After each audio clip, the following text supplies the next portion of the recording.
if you follow that same what I just said, it's not only beating the inflation, but also taking advantage of inflation. Then how do you do that? By taking term debt. So inflation induced debt destruction. So we just agreed on the US dollar is losing value. Yeah. Correct?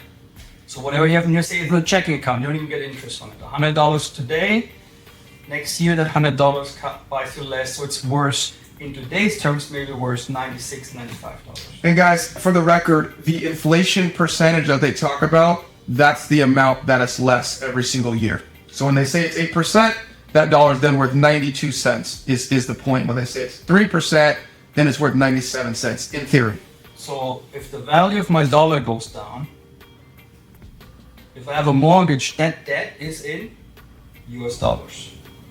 So if the value of the dollar goes down, what does it mean to the value of my mortgage or my debt? It decreases.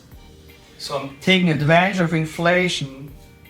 So the value of my, in nominal terms, it's still the same number. Let's say you have a mortgage of $500,000. That's still $500,000.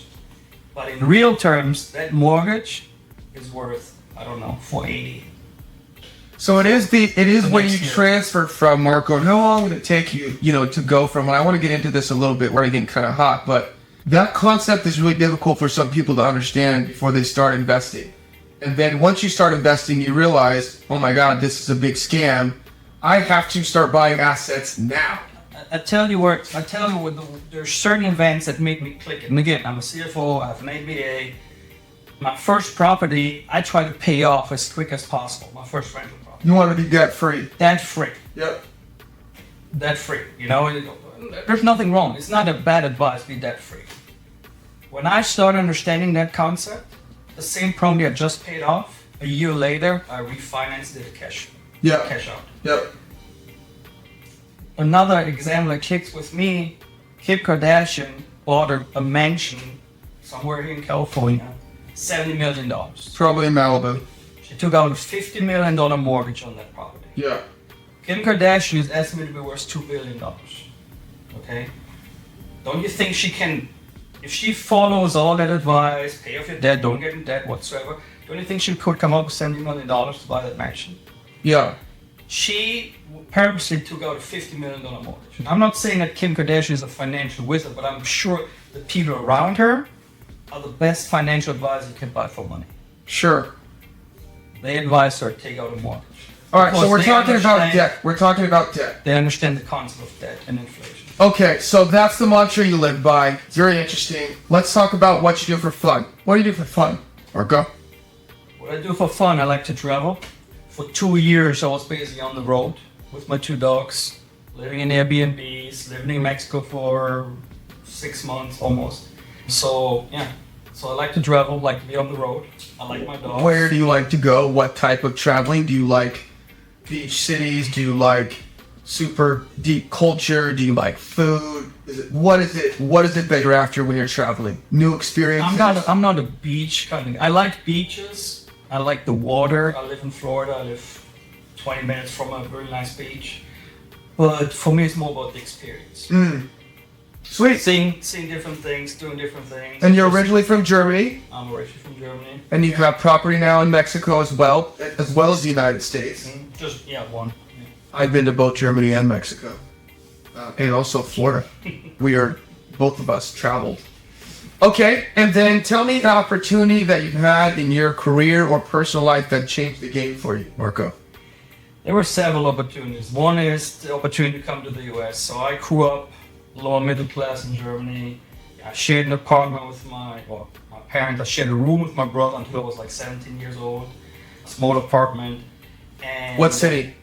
It's a small town south of Frankfurt, very close to Frankfurt. Okay.